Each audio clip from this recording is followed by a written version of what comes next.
శ్రీ గురుభ్యో నమః. ఓం నమో భగవతే శ్రీరమణాయ. ఓం నమో భగవతే శ్రీ సాయినాథాయ.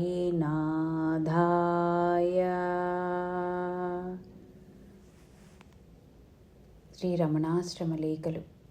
సూర్యనాగమ్మ గారికి మనస్ఫూర్తిగా పాదపద్మాలకు నమస్కరించుకుంటూ ఈరోజు లేఖ 38. ఆత్మస్వరూపం చిరంజీవులు. 21 తేదీ 21/2/46. మొన్న ఎడవల్లి రామశాస్త్రి గారు వచ్చారు ఇక్కడికి. వారు భగవానునిలా అడిగారు, స్వామి, పరమమైన ఆత్మస్వరూపము కోటి సూర్య ప్రభాభాసితమంటారా, నిజమేనా? అవునండి, కోటి సూర్య సమకాంతి కలదేననుకోండి. ఎలా నిర్ణయిస్తారు?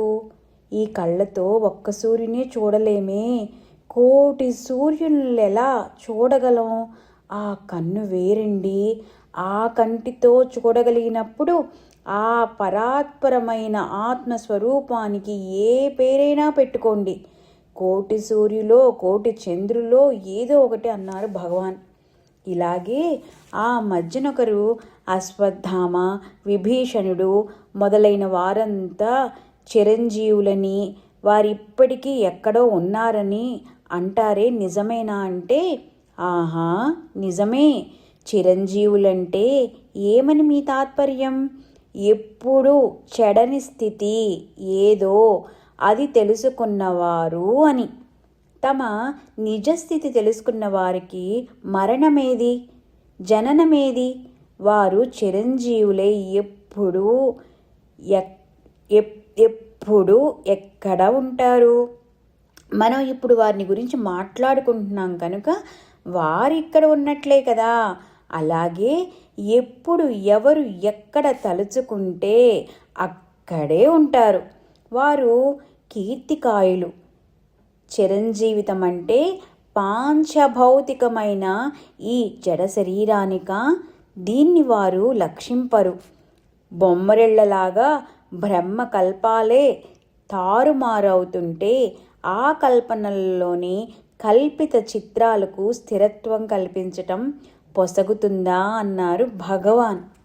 అంటే మనలో ఉన్న ఆత్మతో ఎప్పుడైతే మనము ఉంటామో, అంటే మన శరీరము, మనస్సు, బుద్ధి, కర్మేంద్రియాలు, జ్ఞానేంద్రియాలు, ప్రతిదీ మొత్తం అంతా కలిపి ఆ విశ్వమే, అంటే ఆ లోపల ఉన్న ఆత్మ తప్ప ఇంకా వేరేది లేదు అని మనం ఎప్పుడైతే అనుకుంటామో అదే నిశ్చలమైన స్థితి, అదే మౌన స్థితి అని మనకి భగవాన్ చెప్తున్నారు.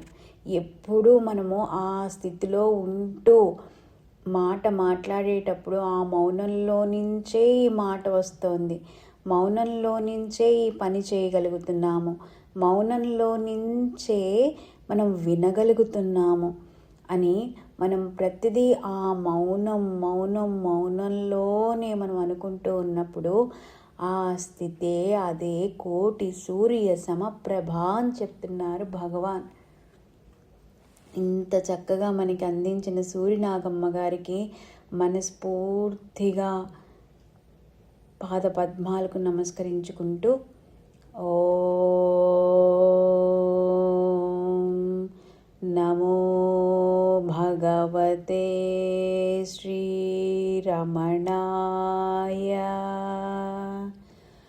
ఓం నమో భగవతే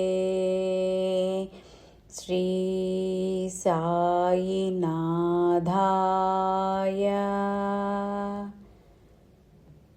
ఓం శాంతి శాంతి శాంతి.